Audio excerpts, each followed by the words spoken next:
Bismillahirrahmanirrahim. Assalamualaikum warahmatullahi wabarakatuh. Selamat malam semuanya. Waalaikumsalam. Waalaikumsalam. Ya, alhamdulillah kita masih diberikan kesehatan, ya, panjang umur, bisa bertemu lagi, walaupun dalam kondisi daring. Iya. Ada yang induksi ya? Kalau suaranya jelas nggak? Jelas, Pak. Mohon maaf ada yang Jelas, Pak. Gimana? Jelas, Pak. Jelas, Pak. Ya, ya. Jadi ada yang mau bertanya kayaknya.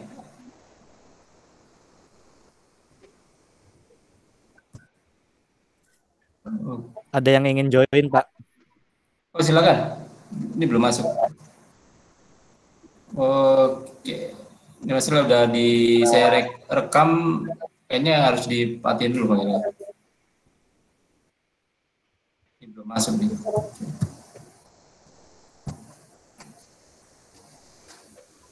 Oke, sambil jalan ya.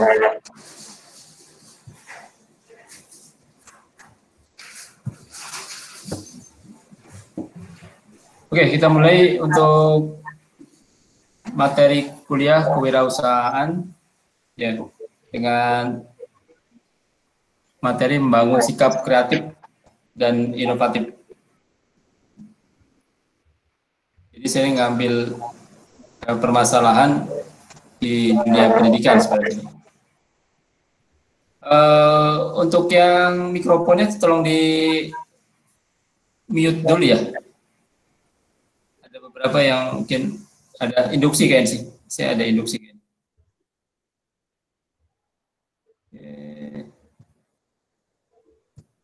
Saya induksi dulu nih. Ada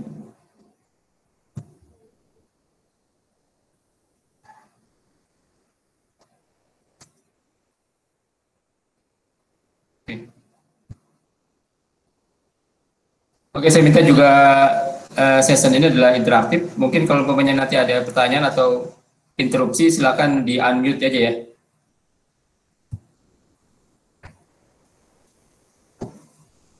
Oke, ini latar belakang. Ya. Saya ngambil materi berdasarkan kacamata di perguruan tinggi atau di dunia pendidikan. Latar belakangnya terus sebagian besar lulusan perguruan tinggi akan diserap oleh dunia bisnis dan industri. Nah, rata-rata bakalan diperoleh di perguruan tinggi hampir sama atau setara. Ini memang tergantung dari individu atau SDM-nya ya. Ya, saya juga merasa dari swasta, ya. Saya lulusan swasta, ya. Artinya kita punya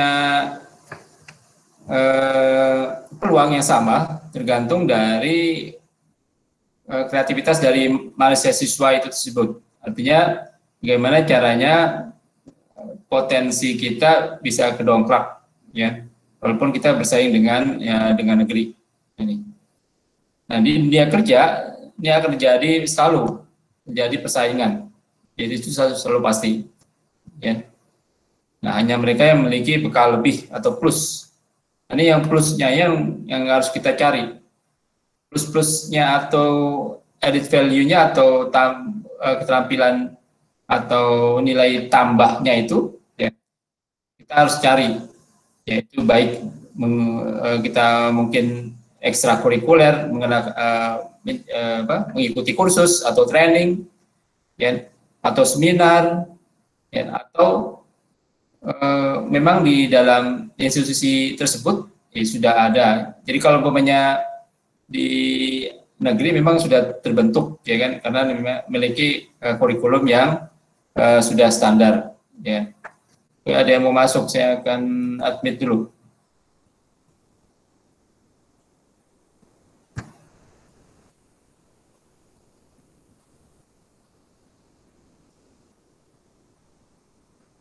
Nah, kita juga jangan sampai kalah dengan mereka. Nah, sikap-sikap inovatif atau kreatif ini harus kita kembangkan. Supaya kenapa? Ya, kita sebagai problem solver. Ya, problem solver itu artinya kita bisa menjawab atau artinya menjawab permasalahan yang ada di lapangan atau di masyarakat. Ya, selama kita masih di kehidupan pasti ada masalah, itu pasti sih.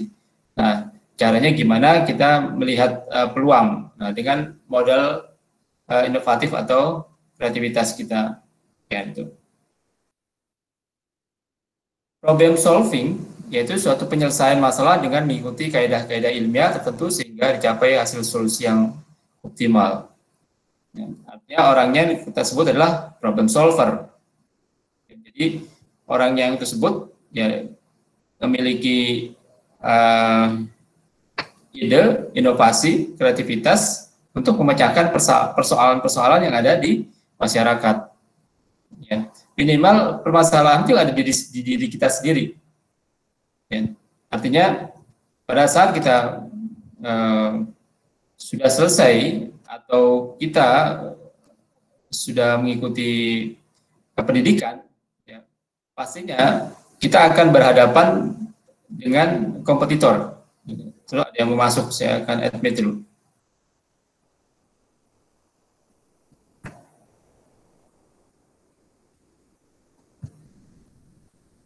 Oke.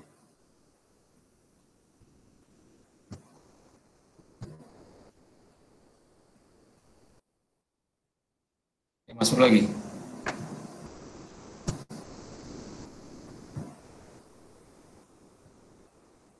Oke.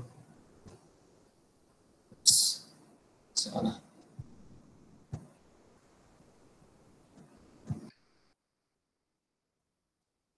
Ya, tidak ada seorang pun di dunia ini yang tidak memiliki masalah. Ya, saya tadi bilang, selama kita dalam kehidupan pasti selalu menghadapi masalah, terkecuali kita mati. Itu. Jadi semua orang harus bekerja karena mereka memiliki masalah. Ya, artinya masalah sini ya kayak seperti memenuhi kebutuhan, kemudian memang hak dan kewajiban kita sebagai manusia, ya. Jadi kalau juga contoh semua anak harus pergi ke sekolah, ya, mereka harus memiliki bekal untuk cukup untuk masa depannya kan gitu. Kemudian juga ada orang yang harus menikah karena memiliki masalah, ya meneruskan keturunan, ya kan, atau dia juga artinya memang sebagai tuntunan sunnah, ya dari agamanya, ya kan gitu. Kemudian juga umat beragama harus beribadah karena mereka juga memiliki masalah, juga harus mengumpulkan bekal, ya untuk kehidupan di akhirat. Nah ini nih, selama kita menghadapi kehidupan pasti akan menghadapi masalah juga. Ada yang mau masuk, saya admit dulu.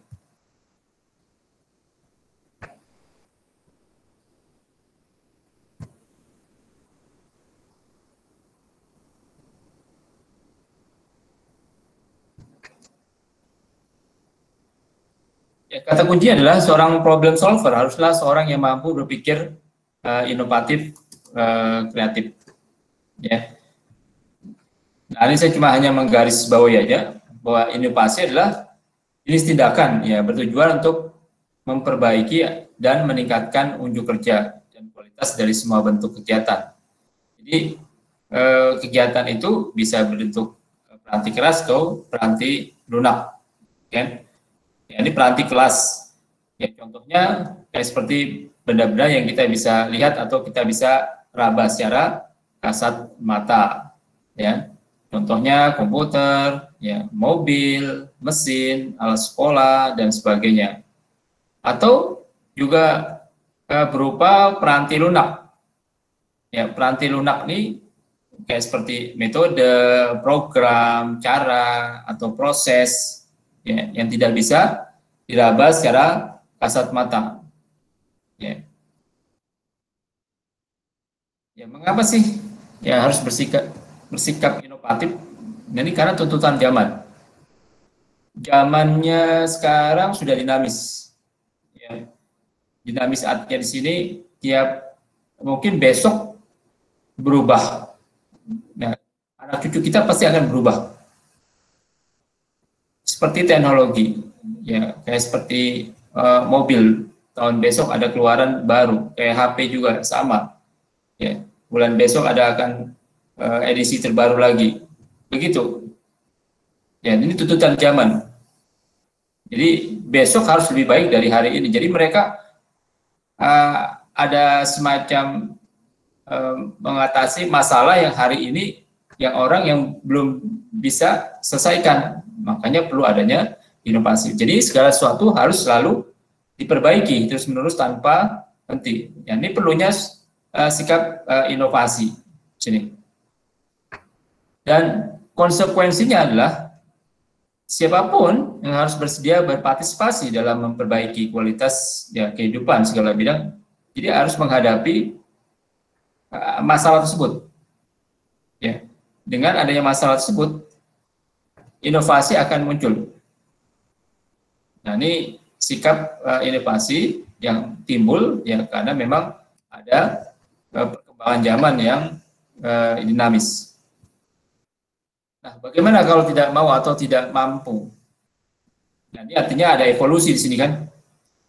Artinya kalau yang lemah, ya dia yang kalah. Itu artinya kalau kita bisa nggak memanage diri sendiri, potensi kita ya pasti akan kalah dengan orang yang lebih sukses, artinya lebih punya inovasi, kan gitu. Nah, orang-orang yang kalah ini pasti akan terpinggirkan. Nah, tersingkir karena memang sikapnya nggak bisa mengubah atau hanya bersikap resisten, apatis, ya, males lah kan gitu, nggak mau berubah. Ya. Nah, bagi yang menang ini akan selalu ya akan memegang kekuasaan. Yang artinya memegang kekuasaan di sini adalah memegang peranan penting ya di dalam kehidupan ya artinya di sini. Ya. Dan dalam kehidupan sendiri mereka punya nilai-nilai yang seperti dinamis ya, kemudian tanpa pantang menyerah ya. Nah, ini yang perlu kita terus kembangkan. Nah, itu. Nah, kalau dilihat dari fakta, ya kebanyakan orang yang di garis normal terbesar, ya kurva normalnya adalah orang yang biasa saja. Sedangkan orang-orang yang sukses, ya atau yang paling sukses itu sedikit sekali. Gitu. Nah, ini gimana caranya kita mengedepankan sikap-sikap untuk membangun potensi diri. Nah, bagaimana itu? Apa itu sih? Ya, sukses itu apa? Untuk nilai plusnya itu atau inovasinya sendiri apa sih? Kan itu? Nah, ini untuk menjadi sukses mengedepankan inovasi, ya harus ada nilai plus. Ya. Yang pertama adalah memahami cara berpikir inovatif, kreatif, ya melihat segala sesuatu dari sisi yang berkurang, artinya kekurangan. Ya. Kalau orang melihat kekurangan, mereka akan berpikir positif bahwa ini harus diperbaiki. Ya.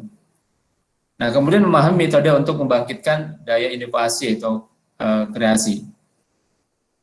Metode-metode banyak sekali, kayak seperti kalau di tempat saya itu adalah namanya brainstorming. Kalau umpamanya tiap Senin itu ada namanya brainstorming, kita kumpulkan ya personil kita, anggota karyawan kita, ya kan? Kita ulas permasalahan yang ada di pabrik atau di institusi atau di perusahaan. Umpamanya kita jumlah defect berdasarkan laporan quality assurance, ya, defect crack mencapai di atas dari nilai spesifikasi atau nilai company objektif kita, ya. Kalau di tempat saya untuk defect-nya yang untuk reject itu adalah maksimum adalah 1,5% per bulan. Nah, caranya gimana? Nah, ini perlu adanya daya dorong dari kita atau dari kepala kita, dari kepala-kepala atau atasan, mengembangkan ya budaya-budaya untuk membangkitkan inovasi. Ya. Kemudian memahami sikap negatif yang bisa menghalangi ya daya inovasi atau kreatif. Pasti ada orang-orang yang resisten atau apatis, itu pasti ada. Nah, caranya gimana kita bisa menggaul mereka atau bisa memberikan penjelasan ke mereka, ya, bahwa sikap-sikap inovasi atau kreatif itu harus bisa kembangkan dari potensi kita sendiri. Memahami, ya, kemudian terakhir adalah memahami sikap positif yang bisa mendorong daya inovasi. Kita ditakdirkan ya oleh Tuhan, oleh Allah Subhanahu wa taala, ya, dari tidak ada menjadi ada. Ya, artinya di sini bahwa kita memiliki atau mempunyai peluang opportunity yang sama sebenarnya. Nah, tinggal kita caranya melakukan memanage atau mengorganisasi diri kita sendiri. Nah, berpikir inovatif berdasarkan McCarthy ya. Nah, ini ada pembagian fungsi kerja otak menjadi dua belahan, ya, otak kiri dan otak kanan. Otak kiri memiliki fungsi ya berpikir logis, ya. Kalau otak kanan berpikir acak, ya. Otak kiri berpikir berurutan, ya. Kalau otak kanan berpikir intuitif atau rasa atau perasaan, ya. Otak kiri berpikir secara rasional, ya.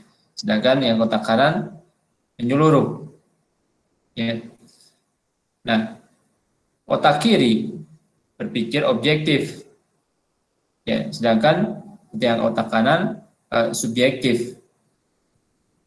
Nah, pola-pola kayak seperti ini, nah, ini kalau dalam sistem pembelajaran kita memang mungkin masih mengandalkan otak kiri.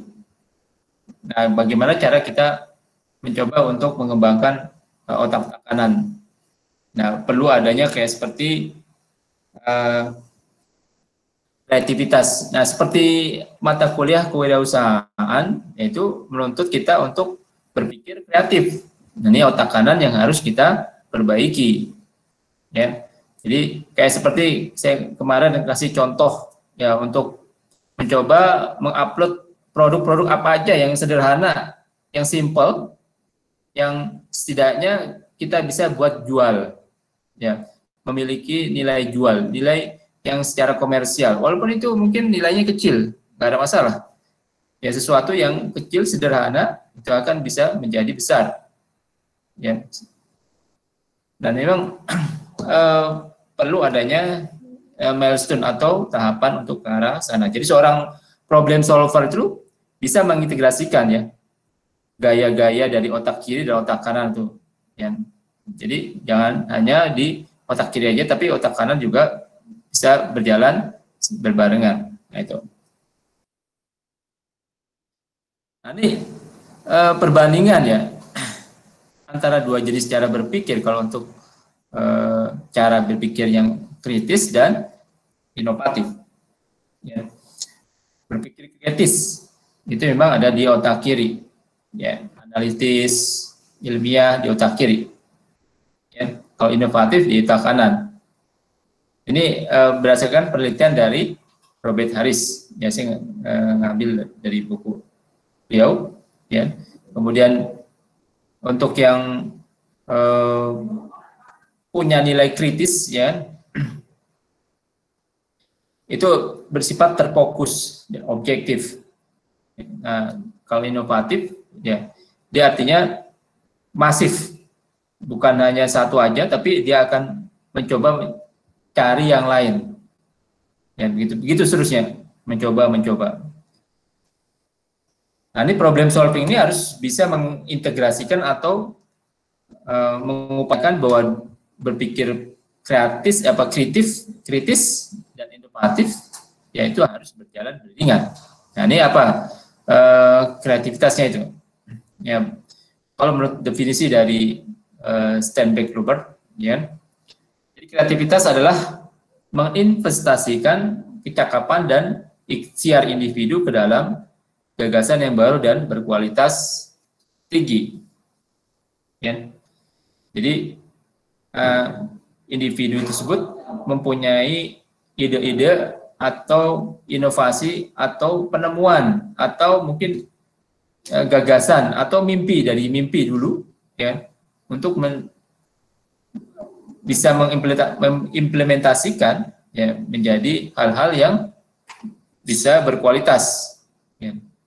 Nah, sedangkan berdasarkan dari pendapat dari Howard Gardner, yaitu kreativitas adalah kecakapan individu dalam memecahkan masalah yang menghasilkan produk dan mengajukan serangkaian pertanyaan baru dan unik yang berbeda dari yang pernah diajukan orang lain.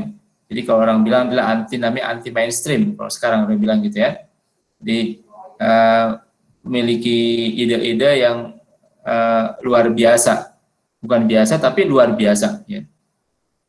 Kreativitas adalah kecakapan menangani masalah-masalah baru yang ditunjukkan lewat mengamati kejadian dan masalah yang belum terpikirkan oleh orang lain. Ya. Hal-hal yang belum orang lain capai, kita sudah bisa memecahkan masalah. Ya. Jadi tahapan milestone-nya itu udah 2-3 ke depan. Ya. Bukan untuk yang bukan yang konservatif lagi. Ya. Udah sifatnya adalah inovatif. Gitu. Nah, ini dari 3 definisi, ya, kreativitas dari Robert Harris, ya. Kreativitas adalah kemampuan membayangkan atau menemukan sesuatu yang baru. Hal-hal yang tadinya sederhana itu bisa kita kembangkan lagi menjadi hal yang baru. Jadi ide-ide yang mungkin tadinya jadul, ya, bisa kita membuat sophisticated, ya, bisa menjadi canggih. Jadi artinya di sini ada proses improvement, ya, ada proses pengembangan, ada proses perbaikan. Jadi terus jadinya ide-ide itu terus dikembangkan untuk memformulasikan menjadi ide yang brilian, artinya ide-ide yang punya kualitas. Ya. Nah, pada dasarnya semua orang secara substansial memiliki kemampuan kreatif sejak lahir. Ya. Dari dulu pada saat kita dilahirkan, nah, tiap orang sudah ada kreativitasnya. Nah, tinggal cara kita memanage atau mengorganisasi diri kita sendiri sehingga potensi yang ada dalam diri kita bisa terrealisasi. Itu yang pada dasarnya ke arah sana sih. Ya. Nah, yang definisi kedua, ya, kreativitas adalah sikap yang mampu menerima perubahan dan pembaruan. Ya. Jadi artinya mengosongkan pikiran kita pada saat kita memiliki atau mempunyai niat. Gitu. Jadi kalau kita mencoba untuk mengosongkan pikiran kita dulu, artinya menerima apa kemungkinan-kemungkinan yang baru, ya, kemudian kita akan mengolah ke arah sana sih. Jadi sifatnya fleksibel. Ya. Jadi fleksibel itu artinya kita bisa memandang bukan satu sisi, tapi mungkin ada beberapa cara yang harus kita lakukan. Kalau pokoknya satu metode yang kurang berhasil, ya akan mencoba hal-hal yang baru lagi. Nah, begitu harus jadi mencari jalan untuk memperbaiki. Ya. Jadi ada perbaikan-perbaikan kan gitu. Nah, ini kemudian definisi, ya, yang ketiga. Kreativitas adalah sebuah proses. Orang yang kreatif adalah kerja keras dan secara kontinu memperbaiki ide-ide dan solusi-solusi dengan membuat perubahan-perubahan yang gradual. Jadi gradual ini bertahap. Nggak ada yang langsung instan jadi selesai. bagus enggak.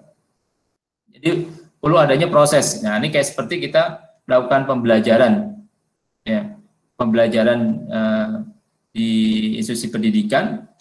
Ini kan enggak sehari kita daftar ke Ubara langsung jadi sarjana, kan enggak. Jadi perlu adanya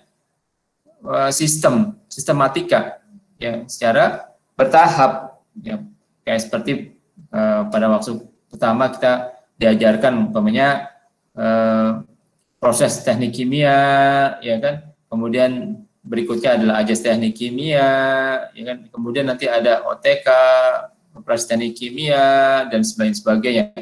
Nah, ini sistematika itu bukan langsung jadi ke arah tujuan langsung, enggak, tapi perlu adanya sistem, perlu adanya tahapan. Nah, ini ada dibilang adalah milestone itu. Ya. Ini ada mitos, ya. Proses kreatif adalah sesuatu yang sedemikian menakjubkan sehingga dalam sekejap bisa menghasilkan sebuah benda hebat. Nah, ini mitos. Jadi nggak selalu kalau umpamanya kreativitas bim salah bim harus bisa jadi, enggak, ya. Yang selalu kita pikirkan adalah bagaimana metode yang sudah ada kita perbaiki, ya. Kalau kita contohnya ada instruksi kerja, ya, di perusahaan kita dengan ada metode atau ada ide atau ada gagasan, nah kita bisa perbaiki, ya, selama itu masih buatan manusia, ya kenapa enggak kita bisa perbaiki, ya. Jadi ide-ide atau kreatif itu bukan lahir secara instan, tapi mungkin ada sistem. Jadi kita mungkin bisa pertama melihat sesuatu yang kurang, ya kan, yang kita perbaiki, begitu seterusnya, ya. Jadi lebih realistisnya adalah memanfaatkan suatu penemuan baru, ya, hasil dari berpikir kreatif. Ya, diperlukan adalah perbaikan secara sistematis atau di sini adalah gradual. Nah, kemudian sumber pembangkit kreativitas, ya, berdasarkan dari teori dari Etherington dan Parks, ya. Sumbernya bisa dari knowledge, ya.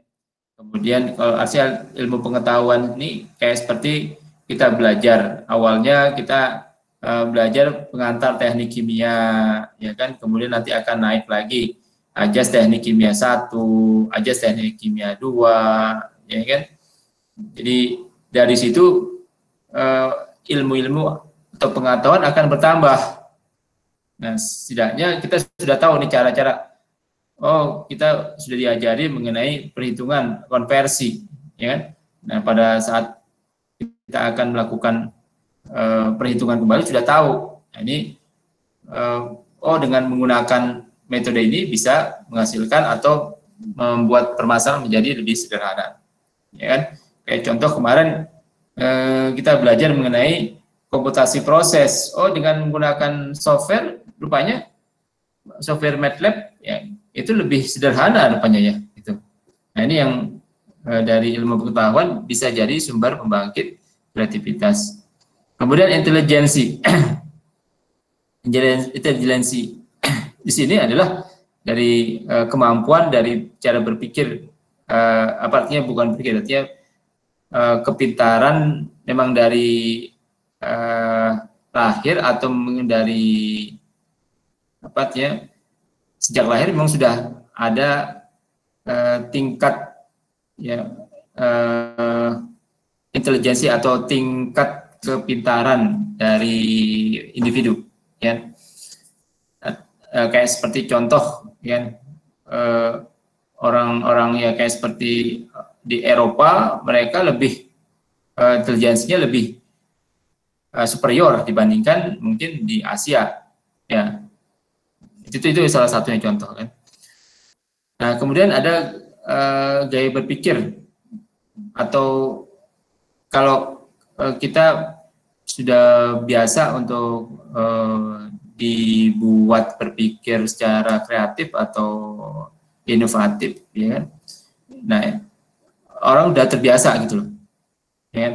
Nah, orang-orang kayak seperti itu, ya kayak seperti pedagang atau wira swasta, dia juga harus punya nilai gaya berpikir untuk mengubah, mengadaptasi, kan gitu. Jadi artinya nggak mengadaptasi atau gaya berpikir di sini adalah mengubah pola-pola bukannya konservatif, ya, tapi inovatifnya itu. Jadi orang berpikir bukannya primitif, ya. Jadi dari satu sisi, tapi dia akan masif dengan mencari metode-metode yang terbaru. Kemudian karakteristik, ya, karakteristik kepribadian tertentu. Nah, memang orang-orang yang kayak punya nilai pribadi yang certain, ya, orang-orang tertentu, ya, dia ada beberapa nilai superiornya, ya, ada beberapa punya sifat superior, ya, untuk kebangkitan dan kreativitas sendiri. Nah, memang orang-orang tertentu ini bukan artinya bukan orang yang biasa, tapi orang-orang yang luar biasa, ya. Jadi artinya orang-orang yang punya nilai inovasi atau punya ide-ide yang superior, ya. Ya, kayak orang-orang yang kayak yang tertekan atau orang-orang yang apa artinya, biasanya orang-orang yang seperti ini akan timbul ide pada saat dia tertekan, ya. Ya, kayak seperti contohnya yang kita ambil adalah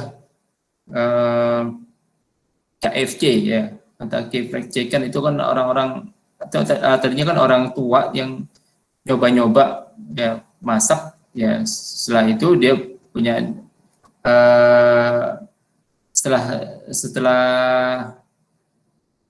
ada punya usaha atau punya keterampilan, dia akan mengembangkan. Itu salah satunya, itu dari segi kepribadiannya. Kemudian adalah motivasi. Memang motivasi atau nilai usaha dari dalam diri kita sendiri atau kemampuan dari niat kita memang untuk mengubah, ya, itu sudah ada motivasi. Artinya motivasinya adalah motivasi yang positif, ya. Kemudian lingkungan, ya, lingkungan yang mendukung. Lingkungan yang mendukung, ada yang masuk, saya cek dulu.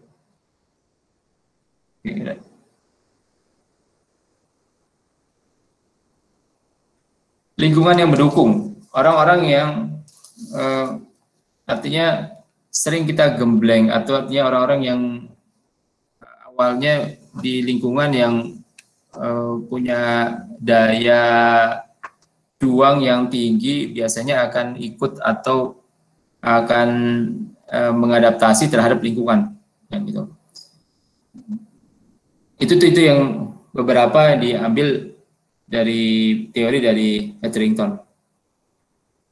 Nah, artinya dalam problem solving ini motivasi terkuat yang bisa menjadi sumber bangkit kreativitas adalah faktor masalah. Jadi caranya gimana masalah tersebut diselesaikan. Nah, ini perlu tingkat, ya, seperti tingkat-tingkat inovasi, ya, bukan bersifat intelijensi gitu, ya.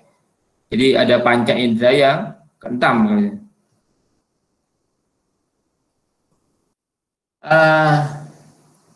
Fakta saya juga nggak terlalu ini, ya, artinya ada orang jenius cenderung tidak kreatif, ya. Orang jenius mampu menyelesaikan masalah yang diberikan kepadanya dengan cepat. Seringkali ini hanya antitesis saya sih, kalau saya bilang mereka, kalau orang jenius, mereka kalau dikasih tahu dia langsung bisa menalar, ya. Nah, tapi dia banyak pertimbangan, itu yang mungkin artinya yang saya kalau dia ada dalam kehidupan sehari-hari, ya, banyak pertimbangan tertentu. Ya, Artinya kalau kita suruh mengerjakan persoalan, dia banyak semacam pertanyaan, ya. Ini yang mungkin beda dengan orang-orang yang inovatif atau kreatif.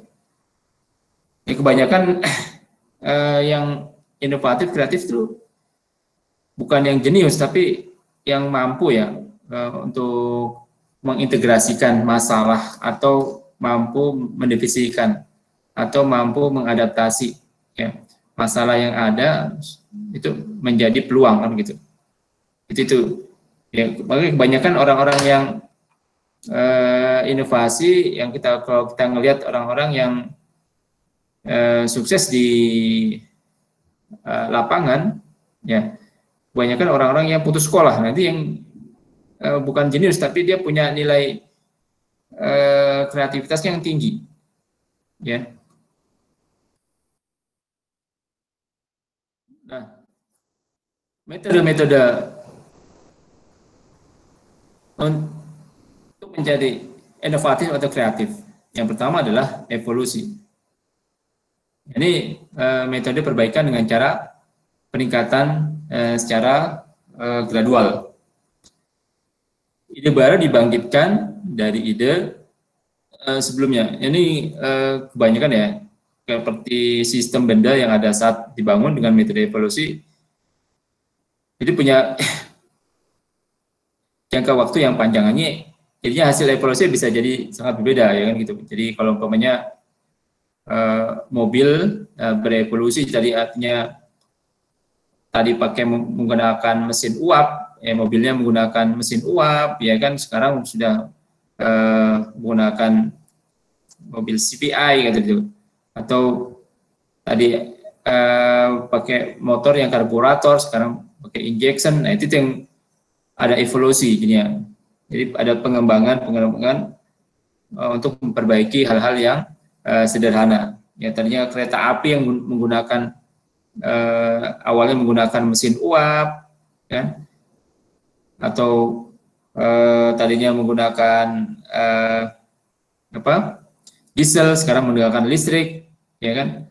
Nah ini yang sekarang ada lagi namanya kereta magnet, ya kan, itu yang evolusi. Jadinya setiap benda atau material itu akan bisa kita bisa ubah ya menjadi lebih baik kan gitu. Nah ini contoh-contoh inovasi ya kan. Orang tadi awalnya menggunakan ban yang besar ya, sekarang sudah menggunakan yang ban kecil ya dengan ban pompa ya kan. Itu tuh beberapa inovasi. Nah ini kemarin saya inovasi untuk diri saya sendiri sebenarnya nih di tengah pandemik begini ya. Saya mencoba untuk beradaptasi ya, artinya adaptasi di sini mengubah kebiasaan. Kalau tadi orang hanya mengandalkan satu sisi atau satu pekerjaan ya. Nah, kita mencoba pekerjaan yang lain. Nah, ini ada beradaptasi gitu ya. Ini yang perlu kita coba kembangkan di kewirausahaan juga seperti ini ya. Nah, kayak awalnya ya ini kayak seperti mobil ya kan, nanti inovasi tadinya awalnya mungkin menggunakan ya bensin fuel bahan bakar hidrokarbon. Nah, sekarang sudah ada mobil listrik ya kan, itu satu inovasi juga kan gitu ya. Nah, ini beberapa gambar atau ilustrasi yang menggambarkan bahwa kita memang berevolusi untuk berinovasi ya gitu. Nah, ini juga contoh-contoh ya hal-hal yang tadinya sederhana ya sekarang sudah canggih ya kan. Komputer yang dulunya besar bentuknya sekarang sudah ada jadi laptop di depan kita. Nah itu yang jadi evolusi ya berpikir kritis ya. Jadi artinya kritis di sini ya, bisa kita selesaikan secara ilmiah, ya gradual, sistematis, ya dengan cara yang lebih baik, kan gitu.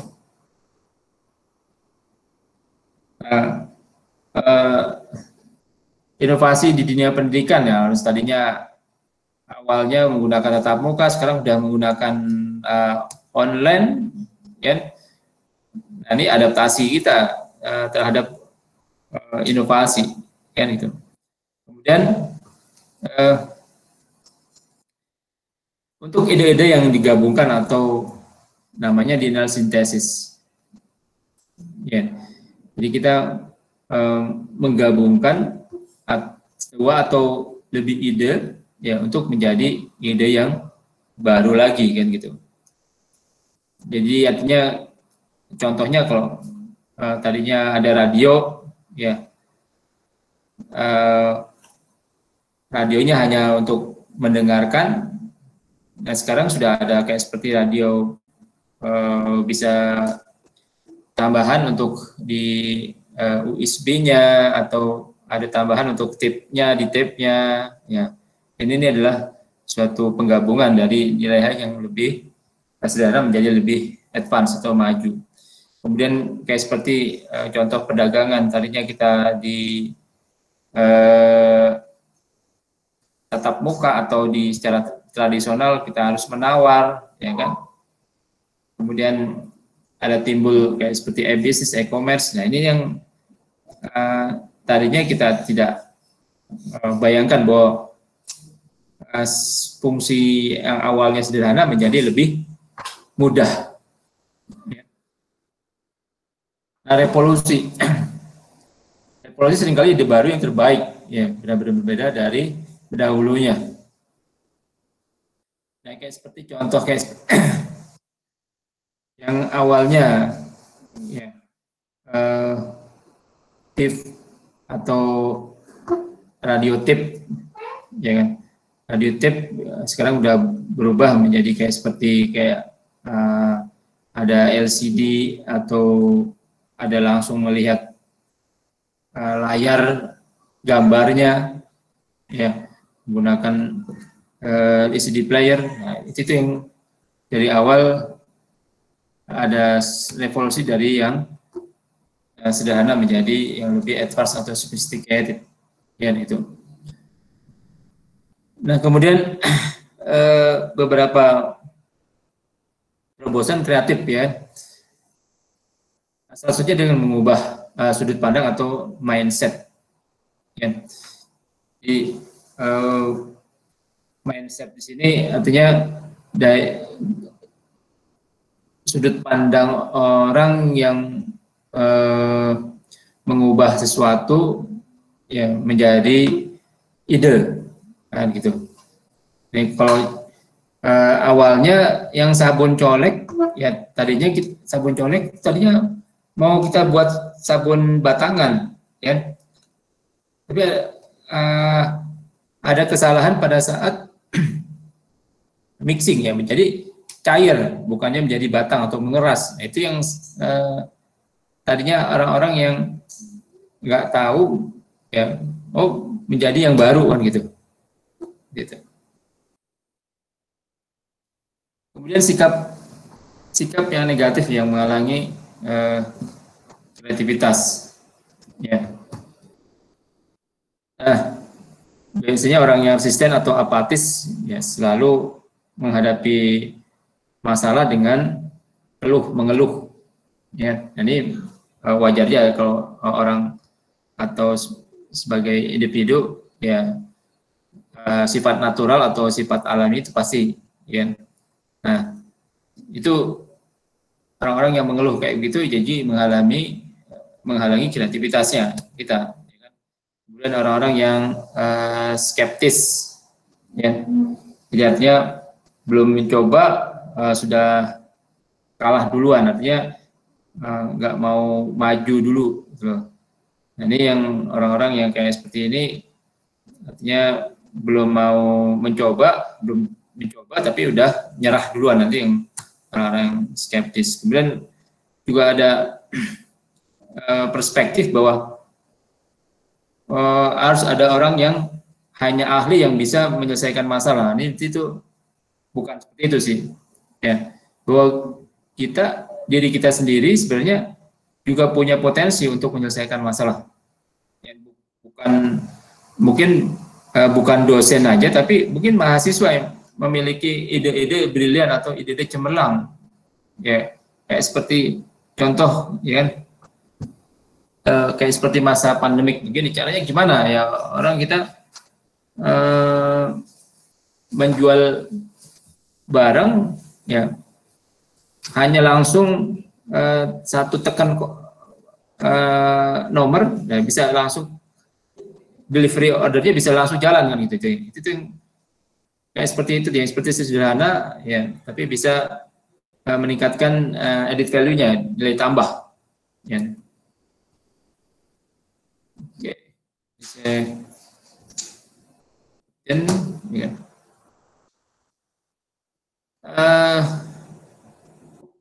Memang orang-orang yang kreatif atau inovatif ya dia tidak akan menyerah, artinya selalu berpikir harus ada penyelesaian. Artinya kalau kita dipantang menyerah di sini artinya pada saat dia menghadapi masalah dia akan terus mencoba untuk mengatasi masalah tersebut, bukan memindahkan masalah. Ya, ini orang-orang yang seperti ini perlu ya kita kembangkan, perlu kita dukung ya supaya apa ya kita sebagai mitra atau sebagai tandem atau temannya bisa juga menjadi sifat yang tertular dari kita. Itu yang dari awal atau artinya setiap orang dari awal memang sudah terkooptasi bahwa masalah yang harus kita selesaikan adalah masalah bersama kan gitu ya. Ini ada beberapa juga yang sifat-sifat yang perspektif ya. Dan orang-orang yang mencoba untuk menyelesaikan masalah ya biasanya orang yang anti mainstream kan gitu. Itu orang-orang yang masih orang bilang ya masih nggak dewasa lah kanak-kanak itu yang mungkin di kita atau di kita sendiri di lingkungan kita sendiri bisa nemu kayak seperti itu. Jadi sikap-sikap yang perspektif yang mungkin harus kita hindari ya. Oke.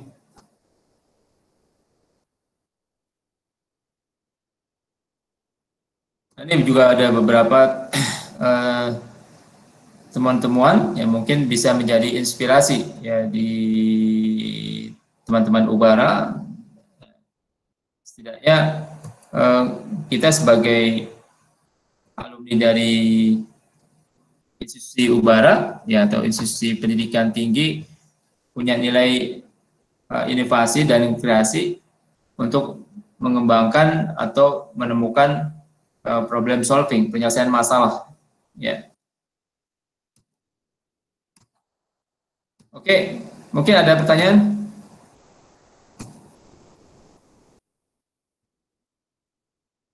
Silakan speakernya di unmute kalau memang ada pertanyaan.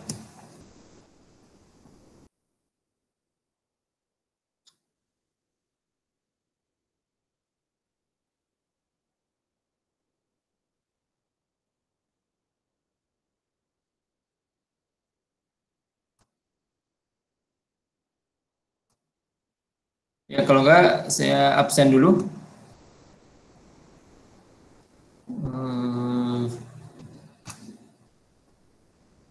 Saya print screen,